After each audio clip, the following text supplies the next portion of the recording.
Conságrate a Dios cada mañana. Haz de esto tu primer trabajo. Por la mañana, oh Señor, elevo a ti mi voz, a tu buen nombre doy loor, con gratitud mi Dios. Buenos días, Señor Jesús. ¿Qué tal, amigos? ¿Cómo amanecieron? Esperamos que todos estén bien y contentos. En este día pidamos al Señor Jesús que nos ayude a ser la sal de la tierra para poder dar sabor a nuestro mundo. Pidamos que obre en nosotros para hacer de este mundo un mejor lugar. Bienvenidos a su programa Buenos días, Señor Jesús.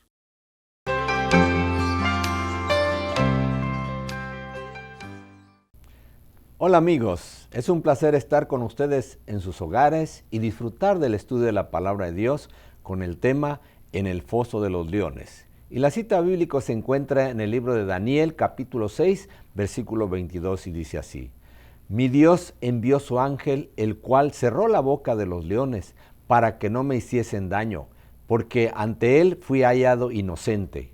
Y aún delante de ti, oh Rey, yo no he hecho nada malo. Oremos, por favor. Encomendamos nuestras almas a ti, oh Señor de los cielos. Por favor, cuídanos y protégenos de todo mal. Alivia nuestras dolencias. Lo suplicamos en Cristo Jesús. Amén. Cuando Darío el Medo subió al trono antes ocupado por los gobernantes babilónicos, procedió inmediatamente a reorganizar el gobierno. Decidió constituir sobre el reino a 120 gobernadores y sobre ellos a 3 presidentes, de los cuales Daniel era el primero, a quienes estos gobernadores diesen cuenta. Pero el mismo Daniel era superior a estos gobernadores y presidentes, porque había en él más abundancia de espíritu y el rey pensaba en ponerlo sobre todo el reino. Los honores otorgados a Daniel despertaron los celos de los principales del reino y buscaron ocasión de quejarse contra él, pero no pudieron hallar motivo para ello, porque él era fiel y ningún vicio ni falta fue en él hallado. La conducta intachable de Daniel excitó aún más los celos de sus enemigos. Se vieron obligados a reconocer: no hallaremos contra este Daniel ocasión alguna si no lo hallamos contra él en la ley de su Dios. Por lo tanto, los presidentes y príncipes, consultándose, idearon un plan por el cual esperaban lograr la destrucción del profeta. Resolvieron pedir al rey que firmase un decreto que ellos iban a preparar, en el cual se prohibiría a cualquier persona del reino que por 30 días pidiese algo a Dios, a los hombres, excepto al rey Darío. La violación a este decreto se castigaría arrojando al culpable en el foso de los leones. Por consiguiente, los príncipes prepararon un decreto tal y lo presentaron a Darío para que lo firmara. Apelando a su vanidad, le convencieron de que el cumplimiento de este edicto acrecentaría grandemente su honor y su autoridad. Como no conocía el propósito sutil de los príncipes, el rey no discernió la animosidad que había en el decreto y, decidiendo a su adulación, lo firmó. Los enemigos de Daniel salieron de la presencia de Darío, regocijándose por la trampa que estaba ahora bien preparada para el siervo de Jehová. En la conspiración así tramada, Satanás había desempeñado un papel importante. El profeta ocupaba un puesto de mucha autoridad en el reino y los malos ángeles temían que su influencia debilitase el dominio que ejercían sobre sus gobernantes. Esos agentes satánicos eran los que habían movido los príncipes a envidia, eran los que habían inspirado el plan para destruir a Daniel. Y los príncipes, prestándose a ser instrumentos del mal, lo pusieron en práctica. Los enemigos del profeta contaban con la firme adhesión de Daniel a los buenos principios para que su plan tuviese éxito. y no se habían equivocado en su manera de estimar su carácter. Él reconoció prestamente el propósito maligno que habían tenido al fraguar el decreto, pero no cambió su conducta en un solo detalle. ¿Por qué dejaría de orar ahora cuando más necesitaba hacerlo? Antes renunciaría a la vida misma que a la esperanza de ayuda que hallaba en Dios. Cumplió con calma sus deberes como presidente de todos los príncipes, y a la hora de la oración entraba en su cámara y con las ventanas abiertas hacia Jerusalén, según su costumbre, ofrecía su petición al Dios del cielo. No procuraba ocultar su acto, aunque conocía muy bien las consecuencias que tendría su fidelidad a Dios. Su ánimo no vaciló. No permitiría que aquellos que maquinaban su ruina pudieran ver siquiera la menor apariencia de que su relación con el cielo se hubiese cortado. En todos los casos en los cuales el rey tuviese derecho a ordenar, Daniel le obedecería. Pero ni el rey ni su decreto podían desviarle de su lealtad al Rey de los Reyes. Así declaró el profeta con osadía serena y humilde que ninguna potencia terrenal tenía derecho a interponerse entre el alma y su Dios. Rodeado de idolatría, atestiguó fielmente esta verdad. Su adhesión indómita hacia lo recto fue una luz que brilló en las tinieblas morales de aquella corte pagana. Daniel se destaca hoy ante el mundo como digno ejemplo de intrepidez y fidelidad cristiana. Durante todo un día los príncipes vigilaron a Daniel. 3 veces le vieron ir a la cámara y 3 veces oyeron su voz elevarse en ferviente intercesión para con Dios. A la mañana siguiente prestaron su queja ante el rey. Daniel, su estadista más honrado y fiel, había desafiado el decreto real. Recordaron al rey: ¿no has confirmado edicto que cualquiera que pidiere a cualquier dios u hombre en el espacio de 30 días, excepto a ti, oh rey, fuese echado en el foso de los leones? Verdad es, contestó el rey, conforme a la ley de Media y de Persia, la cual no se abroga. Triunfantemente informaron entonces a Darío acerca de la conducta de su consejero de más confianza. Clamaron: Daniel, el que es de los hijos de la cautividad de los judíos, no ha hecho cuenta de ti, oh rey, ni del edicto que confirmaste. Antes, 3 veces al día hace su petición. Al oír estas palabras, el monarca vio enseguida la trampa que habían tendido para su siervo fiel. Vio que no era el celo por la gloria ni el honor del rey, sino los celos contra Daniel, lo que habían motivado aquella propuesta de promulgar un edicto real. Pesóle en gran manera por la parte que había tenido en este mal proceder, y se esforzó para librarle, pero no pudo. Entonces el rey mandó y trajeron a Daniel, y echáronlo en el foso de los leones. Y hablando, el rey dijo a Daniel: el Dios tuyo, a quien tú continuamente sirves, él te libre.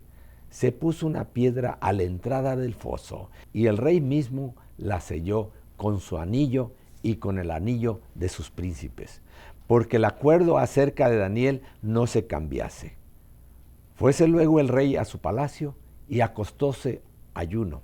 Ni instrumentos de música fueron traídos delante de él, y se le fue el sueño también.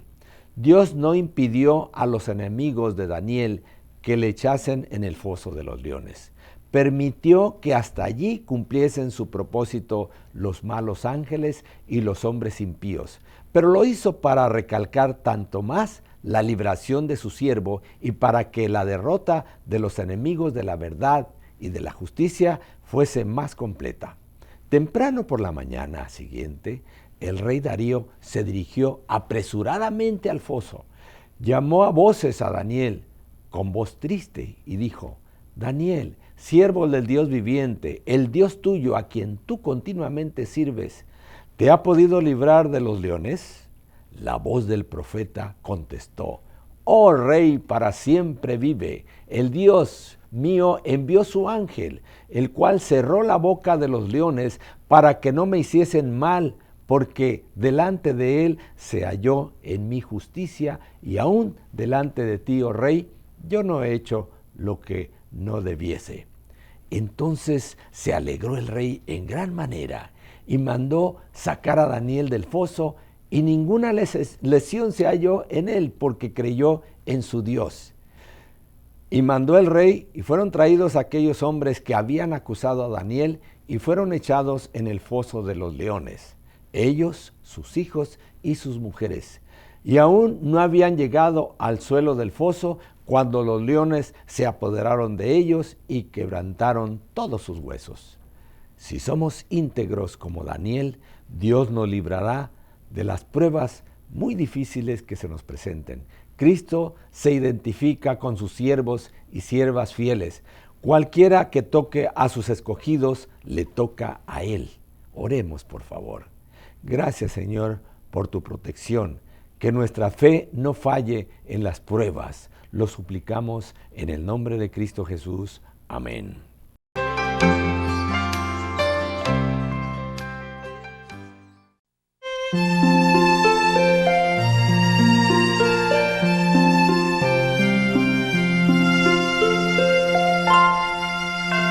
Mirad cuál amor nos ha dado el Padre al hacernos hijos de Dios. Mirad cuál amor nos ha dado el Padre al hacernos hijos de Dios. Para ser llamados hijos de Dios. Para ser llamados hijos de Dios.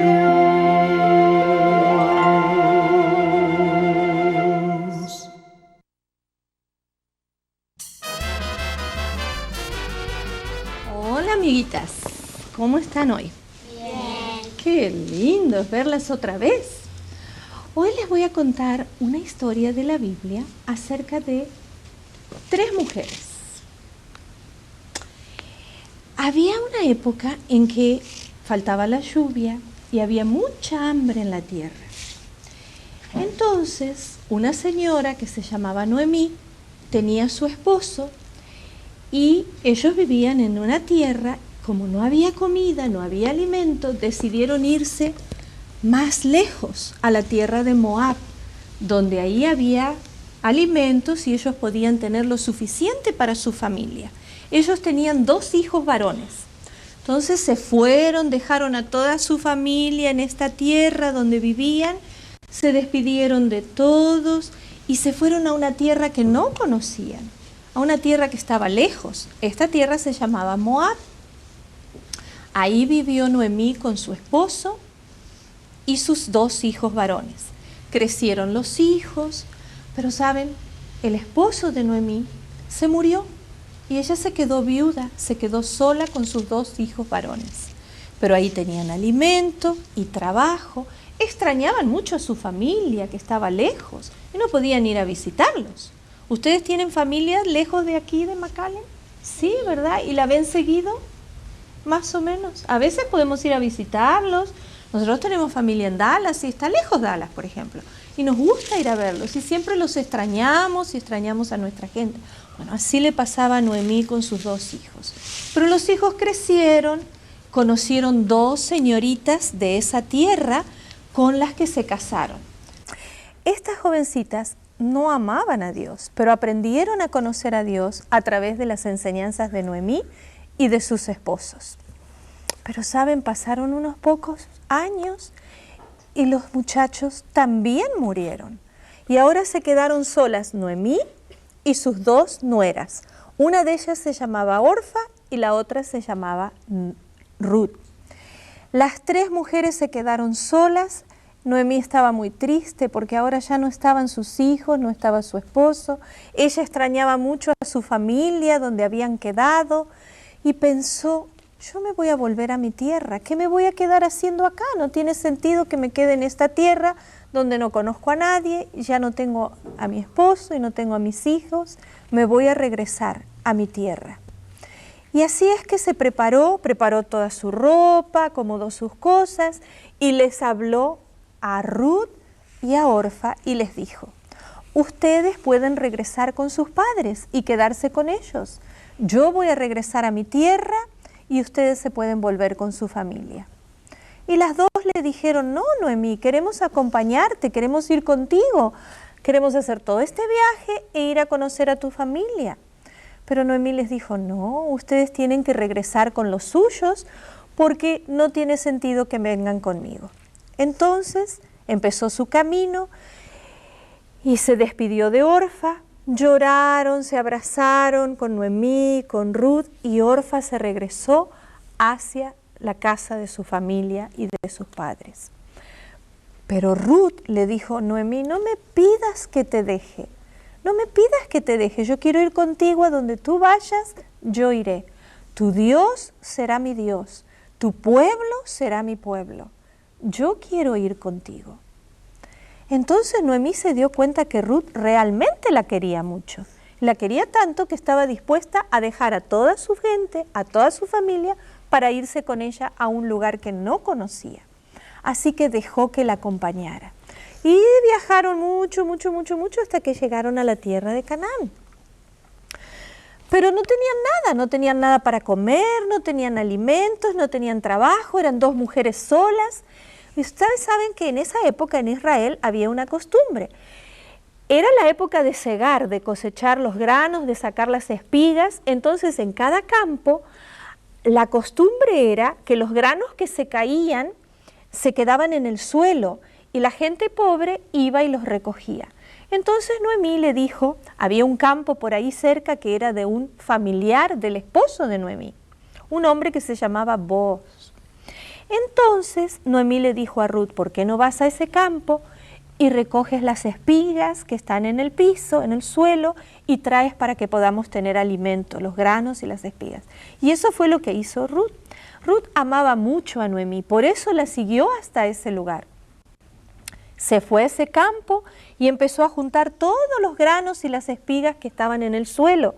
Y ese día se llevó muchos a la casa con Noemí para poder cocinar, para poder hacer el pan y los alimentos. Muchos cereales se llevó ese día.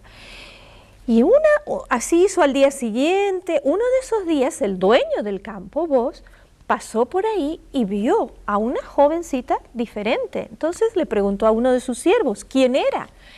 Él le dijo que era la nuera de Noemí, que había venido con ella desde la tierra de Moab. Entonces Booz habló con Ruth y le dijo que ella podía recoger las espigas todos los días y que si alguna vez tenía sed podía ir a tomar del agua que había en los cántaros donde todos los siervos podían tomar agua. Y ahí empezó a conocerla y a interesarse en ella. Tanto fue así que fueron pasando los días. Ruth volvía a su casa con Noemí cada vez trayendo más granos y trayendo más espigas, y de esa manera podían tener para alimentarse. Se querían mucho. Ruth y Noemí se querían mucho. Entonces, un día, Booz le propuso casamiento a Ruth y se casaron.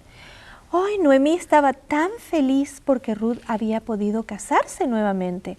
Era una mujer joven y después de unos años tuvieron un niño.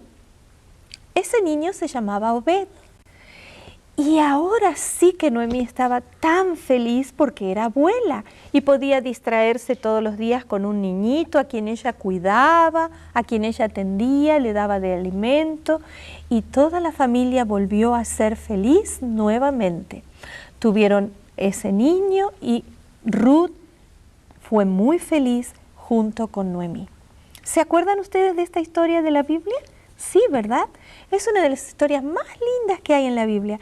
Y siempre me llamó la atención la forma increíble en que Ruth amaba a su suegra, amaba mucho a su suegra, tanto la quería que no la dejó ir sola a la tierra donde vivía su familia. Quiso ir con ella y no le importó dejar a ella su familia y sus costumbres para ir a una tierra nueva. Esa es una historia que siempre vamos a acordarnos.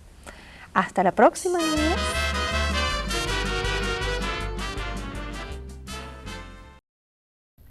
Después de la meditación de hoy, estoy seguro que nos sentimos agradecidos por haber sintonizado este programa. En pantalla se nos muestran los capítulos de la Biblia para leer el día de hoy. Si usted está siguiendo esta guía, terminará de leer la Biblia en un año. Les deseo un feliz día y les espero para la reflexión del día de mañana.